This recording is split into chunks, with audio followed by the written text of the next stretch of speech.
Hi everyone. Video today is on heart health and how you can help keep your cat's heart healthy. And this is important, of course, for any breed of cat, but especially for those of us who own the hairless breeds, the Sphynx or any of the crosses from the Sphynx, like the Bambino, Elf, whatnot. We all know or should know that they're more prevalent to heart trouble, specifically the condition HCM. And I've been kind of stirring the pot a little bit, like I tend to do. I never mean to, but I'm just gonna keep putting my stuff out there, and people can do with it what they may. And I'm gonna have people that completely disagree, but more so I have people that I help, so that's why I'm gonna keep doing it for everyone that I help. So I've been making a couple posts over the last few weeks about heart health stuff and different things you can do, and been kind of pointed out to me that there's no studies currently showing that anything nutrition related or supplement related has anything to do with HCM in cats. And no, there's not. There's nothing in a study proven right now, but we all have to remember that even in the human world, there's very few good studies done on nutrition and supplements, even in regards to our own health, because it's not where the money is. The money is in doing studies on drugs, pharmaceutical medications. That's what the studies are geared towards. So there's very few studies in the animal world in general, but there are a few studies that have shown and proven that in cases of dogs and cats, that some heart conditions like DCM, which is similar to HCM, but kind of, similar pathogenics, just kind of in a different way, whereas the valves of the heart get thinner and get weaker, versus in HCM, the ventricle wall of the heart gets thicker and thicker until the heart's afunctional, But my point of thinking, and the way I think, and I live my life very holistically, and I treat my pets very holistically, and I'm learning everything holistic that I can all the time, because I look at things from a preventive standpoint. Disease process is going to happen, but what can we do to prevent disease? To live as healthy and as long as we can for ourselves and for our animals. We don't want them suffering with a heart disease if we can do something to prevent it, right? So for me, I don't see it a very far stretch that something like dilated cardiomyopathy, which has been proven can be caused by deficiencies in diet, could be so far-fetched to think that HCM, hypertrophic cardiomyopathy, couldn't at least in part be affected somewhat by nutrition and diet and nutritional deficiencies. One's proven, one currently is not. HCM is thought to have a very strong genetic basis, and we've seen that in other cat breeds. They've determined they've isolated the DNA gene, and it's proven, and even in the Sphynx breed, it's theorized to be genetic in base, and they're currently doing studies on that. But I've done a small study, just kind of very unformal, but did a few years ago and polled people on if their cat had had HCM, and undoubtedly most of the cats were on diets that were nutritionally deficient, and that was something that I had theorized was, could some lack of nutritional health and support have some weight in this? So and it's something to be more determined. But for me, for my baby, and all my years knowledge that I have working with these cats, I'm going to do what I know that could potentially help to protect their heart and prevent a condition like HCM or DCM or anything else from occurring. So number one most important thing, of course, is get your cat's heart checked by your vet regularly every year and listened to, and then also get an actual echocardiogram done, because oftentimes a veterinarian can't hear, you can't necessarily hear HCM if it's happening. There's sometimes just no symptoms of that. So that's number one important. But number two is to make sure you're getting a really good diet, a high protein diet, because the heart is a muscle, and in our body, especially in a holistic view, like needs like. So like in ancient medicine, years and years past, if someone had a problem with their thyroid, they would actually eat thyroid of an animal. They would get thyroid hormone from the animal. If they had a heart problem, they would eat extra heart of an animal. And so the muscle of the heart, it needs muscle, it needs that meat. So the number one best thing you can do is a high meat, high protein diet. It really should be about 95% meat is optimal. So if you're feeding a high canned food diet, that's great.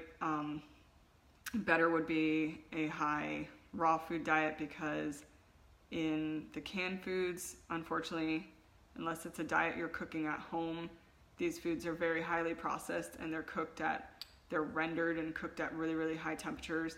And that's why if you look at your can of cat food, you're going to see, meat, broth, bone, whatever. Well, they don't say bone, they use whatever other terminology. But then they add these minerals back in, and they add the essential amino acids, especially for cats, like taurine is the big one that's needed for heart health, that we discovered about 30 years ago or so. So in a fresh piece of meat, you're going to have higher absorption of these amino acids that the cat needs for its whole body health and the heart health. So ideally, if you're feeding a good fresh raw diet and it's proportioned well with 80% meat, 10% organ meat, 10% bone, and you're adding a proper supplement mineral and a little bit of greens, ideally you shouldn't have to add anything else. But that's not the case for what most people are currently feeding or currently able to feed. And even myself personally, just because I've been in this world with these cats for 14 years, and I've had to watch and hear and see the heartbreak and the suffering of people coming to me with kitties with heart disease, and yes, has it happened in Little News Cattery? Oh my God, yes. I mean, we're not going to lie and sit here and say that Little News has been breeding cats for 14 years and it's never happened, because unfortunately it is prevalent in the breed. Our statistical rates have been much lower than average, though thankfully we've been at only about 5% versus the average for the breed in general is about 10%, so that's good. But typically, unfortunately, these were a lot of cases people come to me from breeders that they're just new breeders, they're not doing things right, they're not skinning their cats, and they're breeding cats with just bad genetics, combo of HCM in the lines, and you get kittens with HCM. So I'm going to do everything I can to protect my cats and, our cats in our cattery. So what we choose to do is add some extra support through beef liver, because the liver of beef is very highly saturated with good quality amino acids. It's one of the best natural sources of amino acid, beef liver and also beef heart. And beef liver is readily available in powders. So we will usually get a beef liver powder supplement. You can buy one from this company, Nupro. I also choose this one that I feed is more like their daily multivitamin mix, because it's got alfalfa and a few other ingredients and enzymes and some extra calcium and stuff and nutritional yeast for B vitamins. So this kind of gives them a sort of multivitamin. But so you can do something like this, and this has the desiccated liver, or this company sells just also purely a liver powder. And the great thing is cats love the beef liver. It's so stinky, they love it. So we'll add that even though we feed raw food. But if you are feeding a canned food diet, then you most definitely want to make sure you're having some type of liver support supplement in their diet. And you know, again, there's no real data on how much and how frequently, you know, so you just got to kind of go off what info's out there. But from a human standpoint, everything that I've read and learned is humans should consume organ meat about 3 times a week. And so that's one thing that I do myself, is I try to have organ meats at least a couple times a week. They're gross, so a lot of times I can't really tolerate beef liver. So I always took capsules myself, and then recently I decided just to buy powder and encapsulate myself because it saved a lot of money, because they upcharge like crazy ridiculous. So these are the beef liver powder capsules that I'm making that I actually take myself and can use for my cat. And then some people may have a pet that is extremely sensitive to beef, and my cat, he doesn't do well on beef, but the beef liver powder doesn't ever bother him. But there are treats like this as well that you can get of other liver proteins. Sorry. This is duck liver, the main ingredient is duck liver. So if you have a cat that's super sensitive to beef, you can do something like this. And this company, Pure Bites, it's called, they make beef liver treats, they make duck liver treats, they make fish and shrimp and different things. So you could either do like a powder form supplement that you add into their food every day, or you can do treats. I do the treats as well. This is pretty much all I give him for treats, is like dehydrated meat sources like the duck liver, or just, you know, plain duck or whatnot.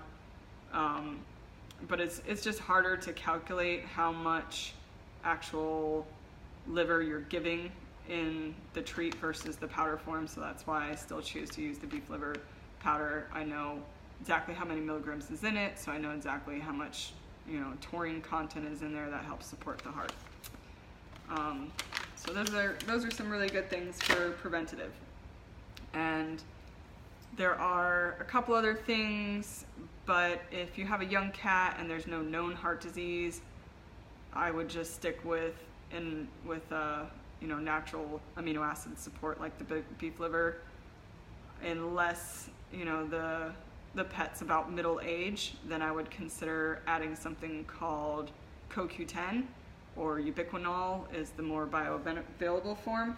So I don't have like a pet version to show you right now, because my pets are young enough, and, you know, Stubborn's clear of HCM, thank you God.